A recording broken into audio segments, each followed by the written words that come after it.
प्रेम से बोलिए सत्यनारायण भगवान की जय। सत्यनारायण भगवान की संपूर्ण कथा इस प्रकार है। एक समय नैमिषारण्य तीर्थ में शौनकादि 88,000 ऋषियों ने श्री सूत जी से पूछा, हे प्रभु, इस कलयुग में वेद विद्या रहित मनुष्य को प्रभु भक्ति किस प्रकार मिलेगी तथा उनका उद्धार कैसे होगा।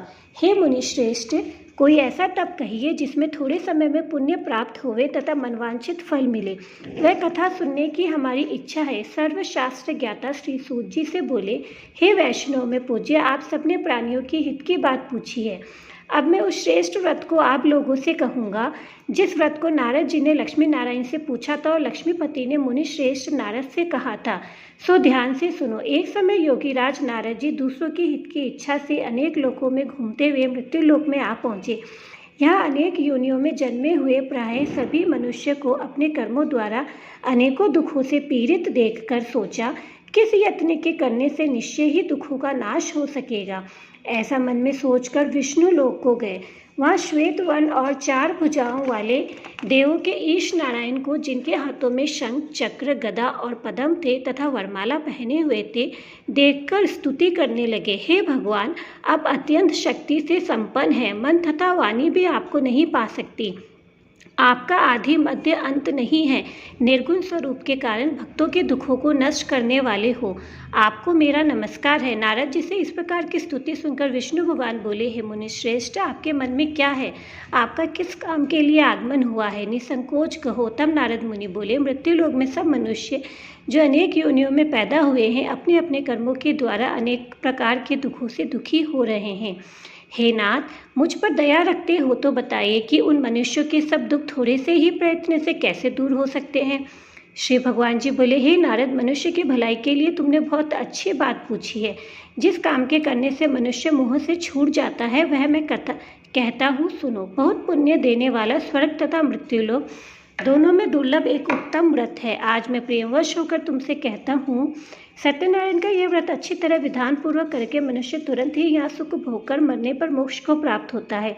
श्री भगवान के वचन सुनकर नारद मुनि बोले कि उस व्रत का फल क्या है, क्या विधान है, किसने यह व्रत किया है और किस दिन यह व्रत करना चाहिए, विस्तार से कहो। भगवान बोले, दुख शोक आदि को दूर करने वाला, धन धान्य को बढ़ाने वाला, सौभाग्य तथा संतान को देने वाला यह व्रत सब स्थानों पर विजयी करने वाला है। भक्ति और श्रद्धा के साथ किसी भी दिन मनुष्य श्री सत्यनारायण की शाम के समय ब्राह्मणों और बंधुओं के साथ धर्म परायण होकर पूजा करे। भक्ति भाव से नैवेद्य केले का फल, घी, दूध और गेहूं का चूर्ण सवाया लेवे। गेहूं के अभाव में साठी का चूर्ण, शक्कर तथा गुड़ ले और सब भक्षण योग्य पदार्थ जमा करके भगवान के अर्पण कर देवे तथा बंधुओं सहित ब्राह्मणों को भोजन करावे। पश्चात स्वयं भोजन करे। नृत्य, गीत आदि का आचरण कर सत्यनारायण भगवान का स्मरण करता हुआ समय व्यतीत करे। इस तरह व्रत करने पर मनुष्य की इच्छा निश्चय ही पूरी होती है। विशेषकर कलिकाल में भूमि पर यही मोक्ष का सरल उपाय है। सूत जी बोले, ऋषियों, जिसने पहले समय में इस व्रत को किया है उसका इतिहास कहता हूँ, ध्यान से सुनो।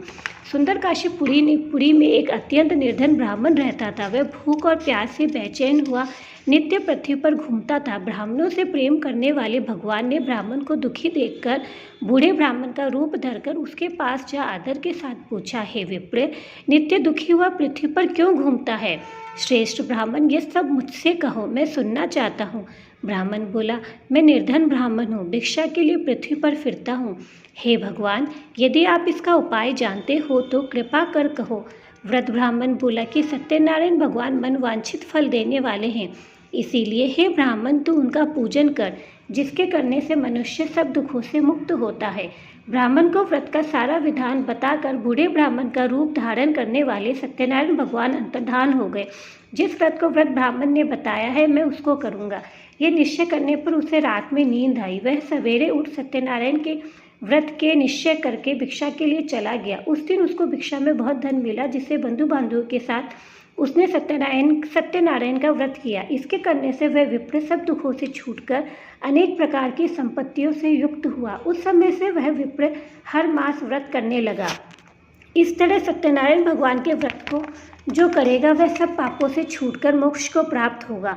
आगे जो पृथ्वी पर सत्यनारायण का व्रत करेगा वह मनुष्य सब दुखों से छूट जाएगा। इस तरह नारद जी से नारायण का कहा वह यह व्रत मैंने तुमसे कहा है विप्रो, मैं अब और क्या कहूँ। ऋषि बोले, हे मुनीश्वर, संसार में इस विप्र से सुनकर किस किस ने इस व्रत को किया है, हम सब सुनना चाहते हैं, जिसके लिए हमारे मन में श्रद्धा है। सूत जी बोले, हे मुनियों, जिसने इस व्रत को किया है वह सब सुनो।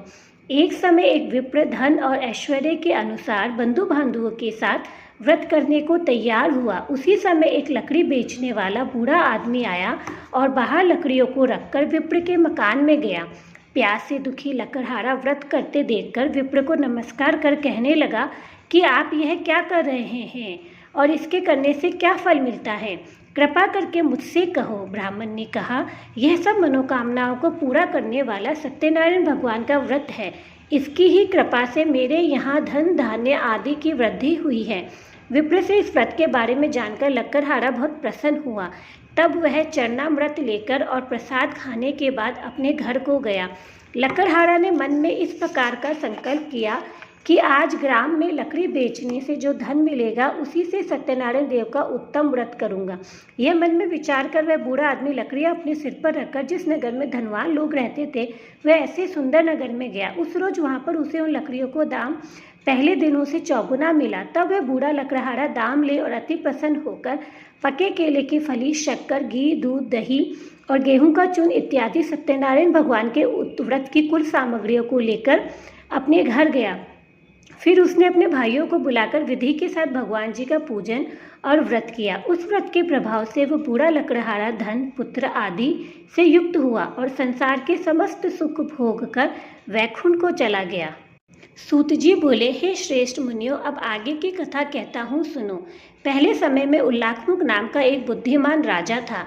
वह सत्यवक्ता और जितेंद्र था। वह प्रतिदिन देव स्थानों पर जाता तथा गरीबों को धन देकर उनके कष्ट दूर करता था। उसकी पत्नी कमल के समान मुखवाली और सती साध्वी थी। भद्रशिला नदी के तट पर उन दोनों ने श्री सत्यनारायण का व्रत किया। उस समय वहाँ एक साधु वैश्य आया। उसके पास व्यापार के लिए बहुत सा धन था। वह नाव को किनारे पर ठहराकर राजा के पास आ गया और राजा को व्रत करते हुए देखकर विनय के साथ पूछने लगा, हे राजन, भक्ति युक्त चित्त से यह आप क्या कर रहे हैं?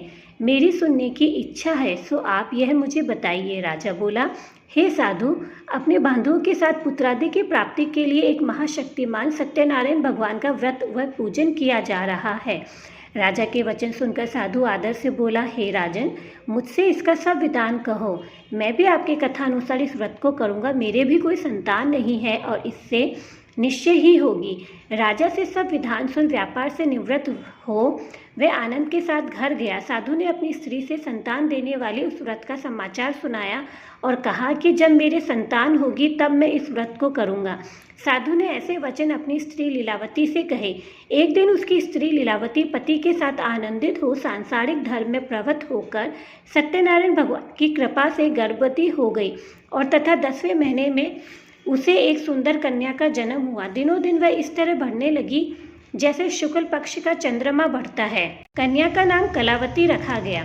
तब लीलावती ने मीठे शब्दों में अपने पति से कहा कि जो आपने संकल्प किया था कि भगवान का व्रत करूंगा, अब आप उसे करिए। साधु जी बोले, हे प्रिय, इसके विवाह पर करूंगा। इस प्रकार अपनी पत्नी को आश्वासन दे वह नगर को गया। कलावती पितृगृह में वृद्धि को प्राप्त हो गई। साधु ने जब नगर में सखियों के साथ अपनी पुत्री को देखा तो तुरंत ही दूत को बुलाकर कहा कि पुत्री के वास्ते कोई सुयोग्य वर देखकर लाओ। साधु की आज्ञा पाकर दूत कंचन नगर पहुंचा और वहां पर खोज और देखभाल कर लड़की के लिए सुयोग्य वानिक पुत्र को ले आया। उस सुयोग्य लड़के को देखकर साधु ने अपने बंधु बांधवों सहित प्रसन्नचित्त अपनी पुत्री का विवाह उसके साथ कर दिया, किंतु दुर्भाग्य से विवाह के समय भी उस व्रत को करना भूल गया। तब श्री भगवान क्रोधित हो गए और श्राप दिया कि तुम्हें दारुण दुख प्राप्त होगा। अपने कार्य में कुशल साधु बनिया जमाता सहित समुद्र के समीप स्थित रतनपुर नगर में गया और वहाँ दोनों ससुर जमाई चंद्रकेतु राजा के उस नगर में व्यापार करने लगे।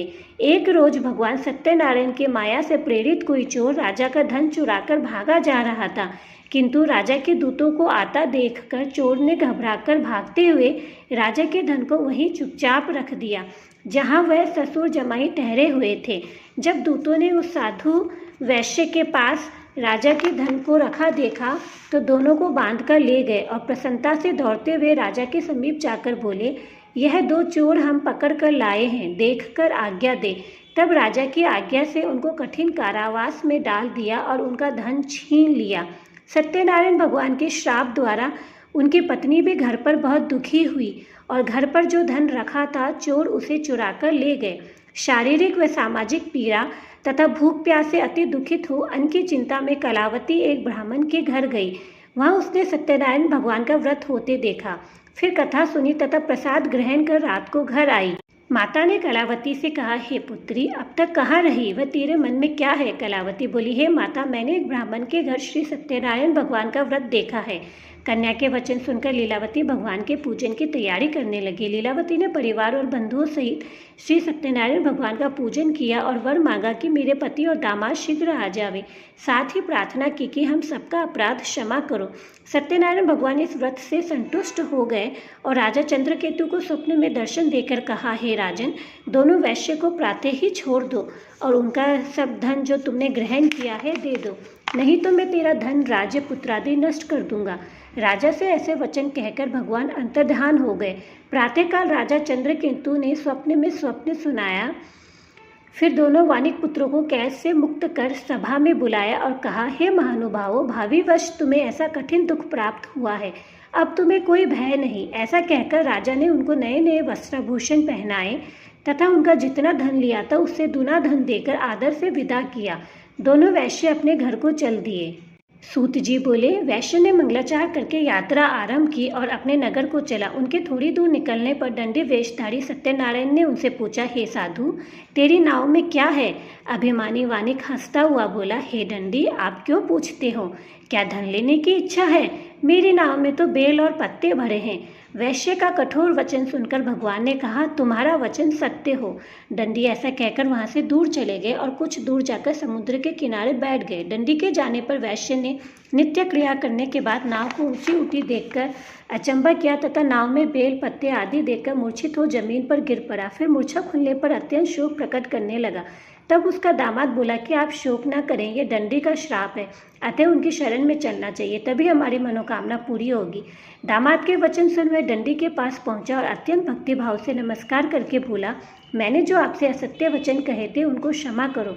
ऐसा कहकर महान शोकातुर हो रोने लगा। तब दंडी भगवान बोले, हे वानी पुत्र, मेरी आज्ञा से बार बार तुम्हें दुख प्राप्त हुआ है, तू मेरी पूजा से विमुख हुआ। साधु बोला, हे भगवान, आपकी माया से ब्रह्मा आदि भी आपके रूप को नहीं जानते, तब मैं अज्ञानी कैसे जान सकता हूँ? आप प्रसन्न हो जाइए, मैं सामर्थ्य के अनुसार आपकी पूजा करूँगा। मेरी रक्षा करो और पहले के समान नौका में धन भर दो। उसके भक्ति व्यक्त वचन सुनकर भगवान प्रसन्न हो उसकी इच्छा अनुसार वर देकर अंतर्धान हो गए। तब उन्होंने नाव पर आकर देखा कि नाव धन से परिपूर्ण है। फिर वह भगवान सत्यनारायण का पूजन कर साथियों सहित अपने नगर को चला। जब अपने नगर के निकट पहुंचा तब दूत को घर भेजा। दूत ने साधु के घर जा उसकी स्त्री को नमस्कार कर कहा कि साधु अपने दामाद सहित इस नगर के समीप आ गए हैं। ऐसा वचन सुन साधु की स्त्री ने बड़े हर्ष के साथ सत्यदेव का पूजन कर पुत्री से कहा, मैं अपने पति के दर्शन को जाती हूँ, तू कार्य पूर्ण कर शीघ्र आ। माता के ऐसे वचन सुनकर कलावती प्रसाद छोड़कर पति के पास गई। प्रसाद की अवज्ञा के कारण सत्यदेव ने रुष्ट हो उसके पति को नाव सहित पानी में डुबो दिया। कलावती अपने पति को देखकर रोती हुई जमीन पर गिर गई। इस तरह नौका को डूबा हुआ तथा कन्या को रोता देख साधु दुखित हो बोला, हे प्रभु, मुझसे या मेरे परिवार से जो भूल हुई है उसे क्षमा करो। उसके दीन वचन सुनकर सत्यदेव प्रसन्न हो गए और आकाशवाणी हुई, हे साधु, तेरी कन्या मेरे प्रसाद को छोड़कर आई है, इसीलिए इसका पति अदृश्य हुआ है। ऐसी आकाशवाणी सुनकर कलावती ने घर पहुंचकर प्रसाद खाया, फिर आकर पति के दर्शन किए। तपश्चात साधु ने बंधु बांधुओं सहित सत्यदेव का विधि पूर्वक पूजन किया। इस प्रकार वह इस लोक का सुख भोग कर अंत में स्वर्गलोक को गया। सूत जी बोले, हे ऋषियों, मैं अब और भी कथा कहता हूँ, सुनो। प्रजापालन में लीन तुंगध्वज नाम का एक राजा था। उसने भी भगवान का प्रसाद त्याग कर बहुत दुख पाया। एक समय वन में जाकर वन्य पशुओं को मारकर वह बड़ के पेड़ के नीचे आया। वहाँ उसने ग्वालों को भक्ति भाव से बांधुओं सहित सत्यनारायण जी का पूजन करते देखा। राजा देखकर भी अभिमानवश वहाँ नहीं गया और न नमस्कार ही किया। जब ग्वालों ने भगवान का प्रसाद उसके सामने रखा तो वह प्रसाद को त्याग कर अपनी नगरी को चला गया। वहाँ उसने अपना सब कुछ नष्ट पाया तो वह जान गया कि यह सब भगवान ने किया है। तब वह विश्वास कर ग्वालों के समीप गया और विधि पूर्वक पूजन कर प्रसाद खाया तो सत्यनारायण देव की कृपा से सब कुछ पहले जैसा ही हो गया। फिर दीर्घ काल तक सुख भोग कर मरने पर स्वर्गलोक को गया। जो मनुष्य इस परम दुर्लभ व्रत को करेगा, भगवान की कृपा से उसे धन धान्य की प्राप्ति होगी। निर्धन धनी और बंदी बंधन से मुक्त होकर निर्भय हो जाता है। संतानहीनों को संतान की प्राप्ति होती है तथा सब मनोरथ पूर्ण होकर अंत में वैकुंठ धाम को जाता है। जिन्होंने पहले इस व्रत को किया, अब उनके दूसरे जन्म की कथा कहता हूँ। वृद्ध शतानंद ब्राह्मण ने सुदामा का जन्म लेकर मोक्ष को पाया। उल्लाखमुख नाम का एक राजा दशरथ होकर वैकुंठ को प्राप्त हुआ। साधु नाम के वैश्य ने मोरध्वज बनकर अपने पुत्र को आड़े से चीरकर मोक्ष को प्राप्त किया। महाराज तुंगध्वज ने स्वयं भू होकर भगवान में भक्ति युक्त हो कर्म कर मोक्ष प्राप्त किया। श्री सत्यनारायण व्रत तथा कथा पंचम अध्याय संपूर्ण। बोलो सत्यनारायण भगवान की जय। श्री सत्यनारायण स्वामी की जय। श्री सत्यनारायण भगवान की आरती। जय लक्ष्मी रमना श्री जय लक्ष्मी रमना, सत्यनारायण स्वामी जन पातक हरना। जय लक्ष्मी रमना, रतन जड़ित सिंहासन अद्भुत छवि राजे। नारद करत निरंतर घंटा ध्वनि बाजे। जय लक्ष्मी रमना, प्रकट भये कलि कारण द्विज को दर्श दियो। बूढ़ो ब्राह्मण बन कर कंचन महल कियो। जय लक्ष्मी रमना, दुर्बल भील कराल इन पर कृपा करी। चंद्रचूरे के राजा तिनकी विपत्ति हरी। जय लक्ष्मी रमना, वैश्य मनोरथ पायो श्रद्धा तज दीनी। सो फल भोग्यो प्रभु जी फेर स्तुति कीनी। जय लक्ष्मी रमना, भाव भक्ति के कारण छिन छिन रूप धर्यो। श्रद्धा धारण कीनी तिनको काज सर्यो। जय लक्ष्मी रमना, ग्वाल बाल संगे राजा वन में भक्ति करी। मन वांछित फल दीना दीन दयाल हरि। जय लक्ष्मी रमना, चढ़त प्रसाद सवाया कदली फल मेवा। धूप दीप तुलसी से राजी सत्य देवा। जय लक्ष्मी रमना, श्री सत्यनारायण जी की आरती जो कोई जन गावे। कहते शिवानंद स्वामी रटत भोलानंद स्वामी, मन वांछित फल पावे। जय लक्ष्मी रमना, जय लक्ष्मी रमना, श्री जय लक्ष्मी रमना। सत्यनारायण स्वामी, सत्यनारायण स्वामी, जन पातक हरना। जय लक्ष्मी हरना।